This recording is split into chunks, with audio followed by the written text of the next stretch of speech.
Hello dear student, welcome back to the lecture series of digital electronics. In this video we will solve some of the important examples of Boolean logic functions.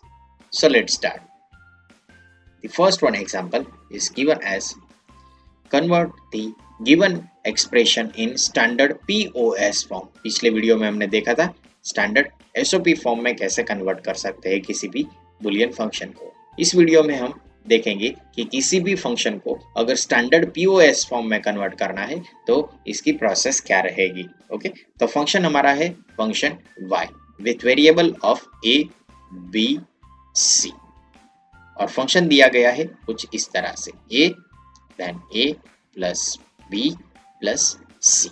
हमें convert करना है standard POS form में। POS का यहाँ पे meaning होगा product of some, जिसमें individual summation वाली टर्म को हम लास्ट में प्रोडक्ट करवाएंगे एंड ऑपरेटर से। क्लियर? तो फर्स्ट स्टेप बेसिकली जो पिछले वीडियो में देखा था वही रहेगा। जो भी इंडिविजुअल टर्म है उसमें मिसिंग वेरिएबल को आइडेंटिफाई करना। तो अगर आप इस क्वेश्चन को ऑब्जर्व करेंगे तो यहाँ पे जो फर्स्ट इंडिविजुअल टर्म है उसमें दो वेरिएबल मिसिंग है और वो दो वेरिएबल है b एंड c। दूसरी जो इंडिविजुअल टर्म है उसमें एक भी वेरिएबल मिसिंग नहीं है। तो पहला स्टेप हमने कर लिया, जो भी मिसिंग वेरिएबल थे उसे आइडेंटिफाई कर लिया। POS वाली जो फॉर्म होगी उसमें इंडिविजुअल टर्म में समेशन होना चाहिए और उसे फिर मल्टीप्लाई एंड ऑपरेटर से किया होगा। ओके, तो फर्स्ट इंडिविजुअल टर्म में b और c वेरिएबल मिसिंग। ओके, तो सेकंड स्टेप में हम क्या करेंगे, जो सेकंड स्टेप है उसमें जो भी मिसिंग इंडिविजुअल टर्म है जिसमें कुछ वेरिएबल मिसिंग है उसमें हम जीरो को ऐड करवाएंगे। जैसे उस SOP फॉर्म में हम 1 से मल्टीप्लाई करवाते थे, इसी तरह से जो POS फॉर्म है उस POS फॉर्म में जो भी इंडिविजुअल टर्म में वेरिएबल मिसिंग है उसमें हम जीरो ऐड करवाएंगे। फिर हम क्या करेंगे, इस जीरो को हम रिप्लेस करेंगे जो भी मिसिंग वेरिएबल है उस मिसिंग वेरिएबल और उसे मल्टीप्लाई करेंगे उसी के कॉम्प्लीमेंट से, जो कि एक बुलियन थियरम है कि अगर आप किसी भी वेरिएबल को उसी के कॉम्प्लीमेंट से मल्टीप्लाई करते हो तो आंसर जीरो मिलेगा। ओके, तो उसी जीरो को हम रिप्लेस करेंगे जो भी मिसिंग वेरिएबल है उस मिसिंग वेरिएबल और उसी के कॉम्प्लीमेंट से। ओके, तो जल्दी से सेकंड स्टेप कर लेते हैं। सेकंड स्टेप में क्या आएगा, तो कि जो भी वेरिएबल है उसमें हम जीरो को ऐड करवा देते हैं। तो जीरो को ऐड करते ही आपका जो फंक्शन है वो कुछ इस तरह से मिलेगा। ओके, और जीरो को हमें रिप्लेस करना है जो भी मिसिंग वेरिएबल है उस मिसिंग वेरिएबल से। तो हमारे पास मिसिंग वेरिएबल है b, तो b से हम b को कॉम्प्लीमेंट से मल्टीप्लाई कर देते हैं। नेक्स्ट वन, जीरो को और एक जीरो में आप ऐड करोगे तो भी आंसर जीरो रहेगा। तो और एक जीरो की जगह पे हम लिखते हैं c, जो कि एक मिसिंग वेरिएबल है और उसी के कॉम्प्लीमेंट को। ओके, तो ये फर्स्ट इंडिविजुअल टर्म का जो मिसिंग लेट पार्ट था उसे हमने ऐड कर दिया है। ओके, जो कि जीरो है। अगर आप इस पार्ट की वैल्यू कैलकुलेट करोगे तो ये वैल्यू जीरो है, और अगर आप जीरो को a में ऐड करते हो तो फाइनली आपका जो इंडिविजुअल टर्म का पार्ट था a वो आपको एज इट इज मिलेगा। रिमेनिंग पार्ट से उसे हमें एज इट इज लिखना है। तो a plus b plus c उसे हम एज इट इज लिखेंगे। ओके, थर्ड स्टेप में हमें क्या करना है, जो हमारे पास थियरम था a प्लस b c उसे हमें यूज करना है।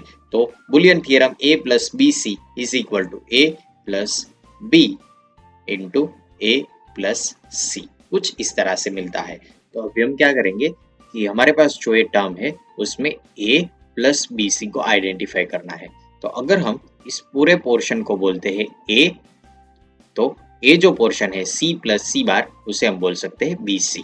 तो हमारे पास जो फंक्शन था उसे हम यूज कर सकते हैं। तो a जो पोर्शन है उसे कुछ इस तरह से हम लिख सकते हैं, this is a plus c। एक टर्म a आ जाएगा, दूसरा टर्म आएगा a को एज इट इज रखते हैं a plus b bar plus यहाँ पे आ जाएगा c कॉम्प्लीमेंट ओनली। ओके, इसे हमने a बोला था तो a हो गया एक पोर्शन a प्लस यहाँ से एक वेरिएबल c। इस पोर्शन को हमने बोला था a तो ये आ गया a plus C complement, a plus C complement, जैसे कि यहाँ हो रहा था। ओके, रिमेनिंग जो पोर्शन था यहाँ पे इसे हम एज इट इज लिख देंगे, a plus B plus C. Okay, फिर से हमारे पास ये पोर्शन आ गया है जिसमें a plus B into B complement है, जो कि इसी तरह का कुछ एक फंक्शन है। ओके, तो यहाँ पे भी हम इसी मेथड को यूज करेंगे, तो जो फाइनल टर्म मिलेगी उसमें मिलेगा a प्लस बी प्लस सी, उसे हम एज इट इज लिख देंगे। देन फिर से आएगा a plus B bar plus C, a plus B bar plus C. Okay, यहाँ पे क्या हो रहा है, a प्लस सी है उसे हमने बोल दिया a, तो दूसरी टर्म है जिसे हम बोलेंगे बी कॉम्प्लीमेंट, जो कि है बी सी। ओके, यहाँ पे भी कुछ इसी तरह से होगा, a प्लस सी कॉम्प्लीमेंट को हम बोल देते हैं कांस्टेंट टर्म a, और दूसरी टर्म में है बी कॉम्प्लीमेंट, तो यहाँ पे भी होगा a plus B plus C complement, और दूसरी टर्म में आएगा a plus B complement plus C complement as it is, और एक टर्म है उसे हम एज इट इज लिखते हैं plus B plus C. Okay, अगर आप इस फाइनल टर्म को ऑब्जर्व करोगे तो एक टर्म है जो रिपीट हो रही है, और वो टर्म है first term and last term, तो हम एक टर्म को ओमिट कर देंगे। तो फोर्थ स्टेप क्या होगा, जो भी रिपीटेड टर्म है उसे हमें कैंसल और ओमिट करना है। ओके, तो फाइनली हमारा आंसर मिलेगा a plus B plus C, then a plus B bar plus C, then a plus b plus c complement, then a plus b complement plus c complement। Okay, तो ये हो गया आपका standard POS form for the function y of variable a b c। Clear? तो इसी तरह से आप किसी भी फंक्शन को स्टैंडर्ड POS फॉर्म में कन्वर्ट कर सकते हो। ओके, पहले एक मिसिंग वेरिएबल आइडेंटिफाई किया, फिर जो भी टर्म में मिसिंग वेरिएबल थे उसे हमने 0 से ऐड करवा दिया, तो 0 से ऐड कर दिया, देन 0 को हमने जो भी मिसिंग वेरिएबल है उससे और उसके कॉम्प्लीमेंट से मल्टीप्लाई करके उसे रिप्लेस कर दिया था। देन एक थियरम यूज किया, a plus B C is equal to a plus B and a plus C, तो यहाँ पे हमने उसे भी ऐड कर दिया, फिर हमने एक्सपांड करके जो भी रिपीटेड टर्म थी उसमें से एक टर्म को ओमिट कर दिया, तो फाइनली हमारा एक स्टैंडर्ड POS फॉर्म मिल गया है। क्लियर?